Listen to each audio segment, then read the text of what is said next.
Wow, Izzy, I sure love playing Pokemon and not anything else.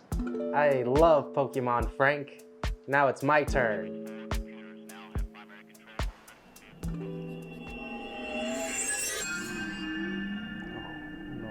No. Izzy, what's wrong? Izzy, baby, what's wrong, sweetie? Izzy, what's wrong? Isaiah, what's wrong, Izzy? Izzy, baby. Izzy, what's wrong? Izzy.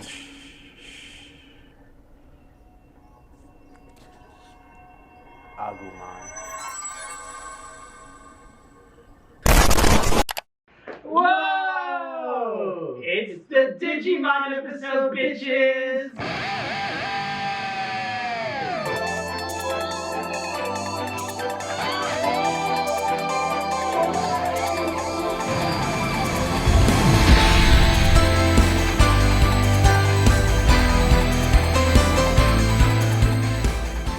First introduced to Japan in 1997 by Bandai, the first Digimon TCG was released 1 year after the release of the Pokemon TCG. And yes, Digimon is a clone of Pokemon, but it's a damn good clone. And honestly, sometimes the Digimon does Pokemon better than Pokemon. The new TCG is way more complex, and I'm using complex loosely here. I mean, these are kids' games.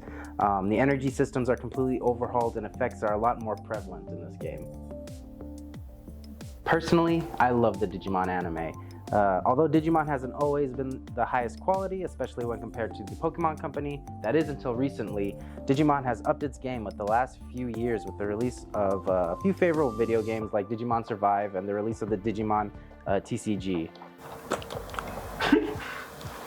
We won't be discussing the recent anime though. Humans and Digimon aren't meant to be together. When they are, they only make each other miserable. And that's because this is my video and my opposition will not catch me lacking.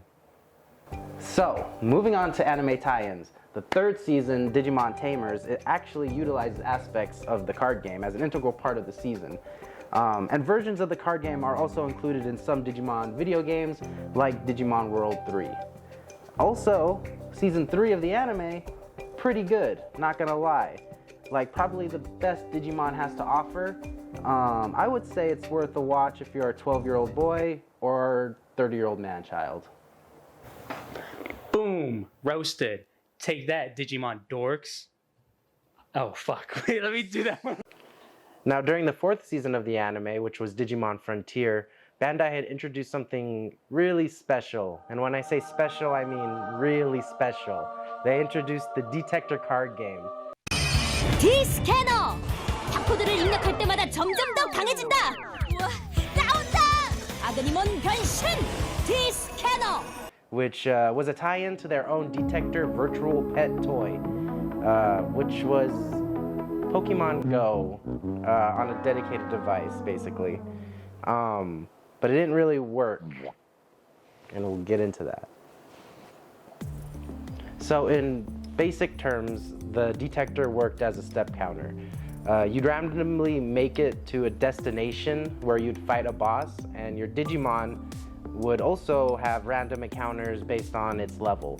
Apart from that, it didn't really work well, the graphics were really bad, and you can just play a better Digimon game on one of the many consoles at the time. This toy was doomed to fail, and if it ever tried to make a comeback, honestly, it probably would fail again. It's not that great. But in Frank's opinion, I actually think they're kind of cool. It reminds me a lot of the Mega Man pet devices that they used in Mega Man EXE, and I'd love to see a comeback. And additionally, the Detector card game was actually an English-only release. Bandai took one look at that shit and said, yeah, no, give it to the Westerners. And just like the fourth season of the anime, it was just bad. In that season, kids do this weird transformation into Digimon, and that's just the beginning.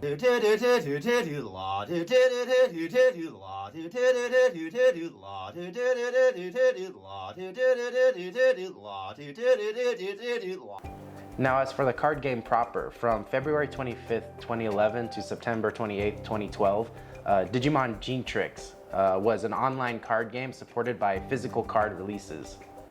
And that's pretty cool.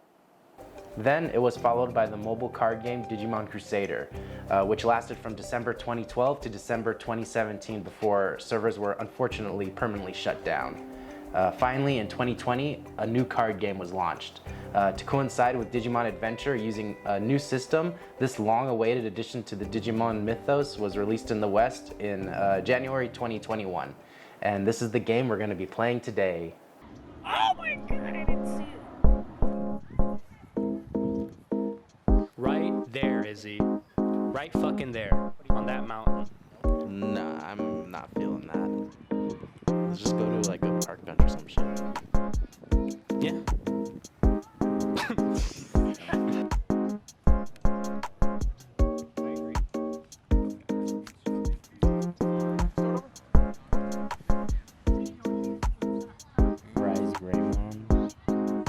Called? There are 4 phases to the card game. The unsuspended phase, where you untap all your cards used the previous turn. The drawing phase. At the start of each game, each player will draw 5 cards to their hand. The breeding phase, the special gimmick for Digimon, apart from the mana system. This phase, you can hatch any Digi-Egg you have. Digi-Eggs have a unique back and don't count towards your deck total of 50 cards. You may only have 1 Digimon in your breeding area, where it is protected from any attack or effect. During each breeding phase, you may Digivolve or move your Digimon to the main field. Like in-game you breed Digimon? Yeah. Every turn you have a breeding phase. And finally, there's the main phase, where you can attack your opponent and summon Digimon using the nifty memory mana system. Every time you want to summon a card, you must check its cost and move the memory counter accordingly. Once it's on your opponent's side, then your turn is over. So, what did you think of the card game? Well, Izzy, I'm glad you asked. Personally, I think it's a mixed bag of a card game. I'm a fan of the art style, and I love the UI of the cards. I think their effects and costs are adequately portrayed and give a nice visual feel. I love Digimon's take on evolution. The fact that you can take your Digimon's effects and inherit them onto new cards for creating new versions of the same monster is awesome. I think it adds a lot of potential in terms of combos and overall strategy when building and designing your deck. It's a big old cake of digital layers. And that's a good thing. Now, what I didn't like as much was the actual health system. It relies too heavily on blocker types, which is the only way to block incoming damage. When you lose a health point, you pull a security check. And some cards have certain effects that alter the defending opponent. But it's too far and few in between, especially with the pre-constructed decks we played with. I'm not a huge fan of how quick the games were either. After only 5 hits, you lose a game, which, if you're not set up correctly, can happen pretty quickly, which is also ironic coming from a Yu-Gi-Oh player, but we'll open that can of worms another day. The energy system needs some work too. I feel like I was only ever able to play a very few amount of cards at a time. Keep in mind, I played with the Parallel World tactical deck, so it might have affected my first impressions. However, overall, I think it's fine, but could definitely be better with more useful starter decks for easier entry points for newbies like me. Now, Izzy, I believe you had something to ask me? Frankie, how would you rate the game? I would say overall, for me personally, with the starter deck I played with, I would give it 5 overly horny dev team members out of 10.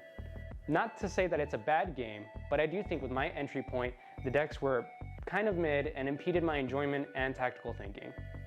With all that said, thank you guys so much for watching. With our last video, we went from 17 to 31 subscribers, and that's really cool.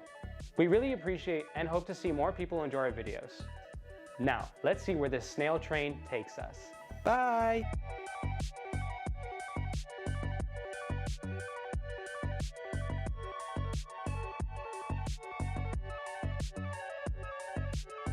Let's say it's worth a watch if you're a 12-year-old boy or a 30-year-old man-child.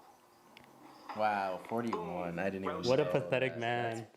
Pretty bad. That's pretty sad. That's like a year younger than my dad.